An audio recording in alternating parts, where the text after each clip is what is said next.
Miguel Moratinos, thank you very much for being at the WPC TV. You're a former Foreign Minister of Spain, but also you were the EU's chief negotiator for a Middle East peace. Frankly, do you think that the ideal and the idea of a two-state solution is over? No, and I think that is the current trend. Everywhere you go, every place you discuss, people come with this idea that two-state solution is impossible, is over. And I immediately answer that is not the truth.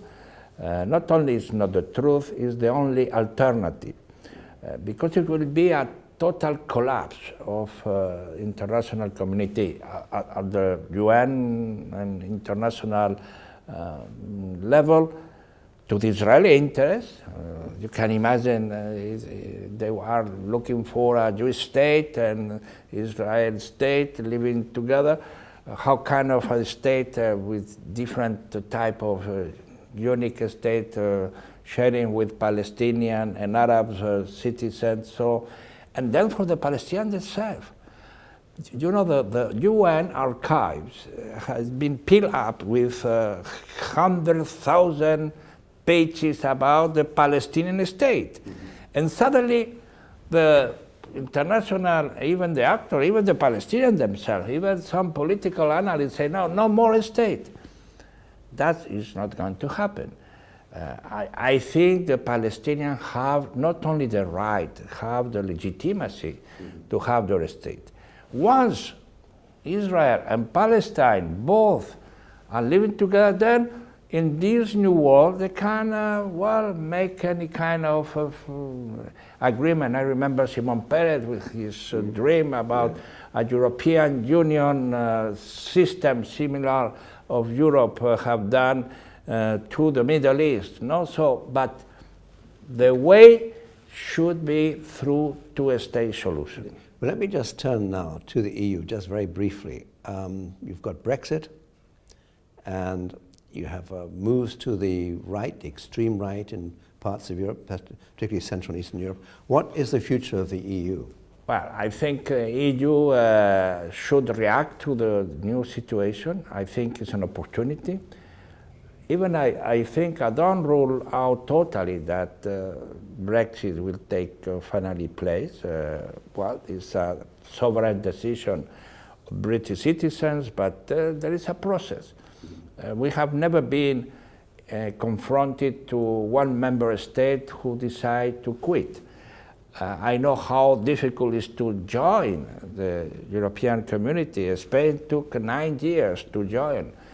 If you go now, you say, I want to quit, okay, you start negotiation, but negotiations are going to be extremely long. The number of chapters, specific items, is going to be very difficult to, in 2 years' time, as they are announcing, it's not going to happen. Sure. And political event and development will maybe change the final decision.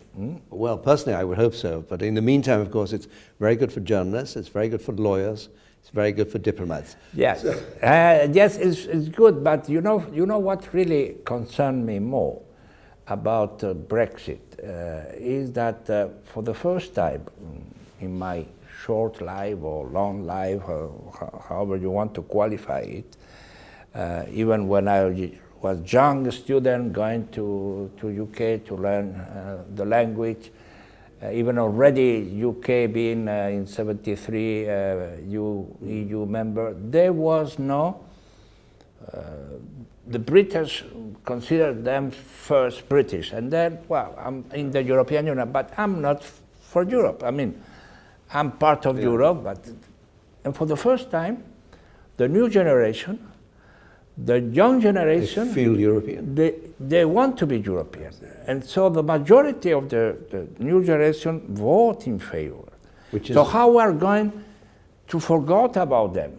For the first time in history, the new political, social, demographic generation of Britain want to be European. So the so-called EU member states that are, of course, concern about Brexit, we should take a second thought about these people. I hope you're right. Miguel Moratinos, thank you very much indeed. Thank you very kind.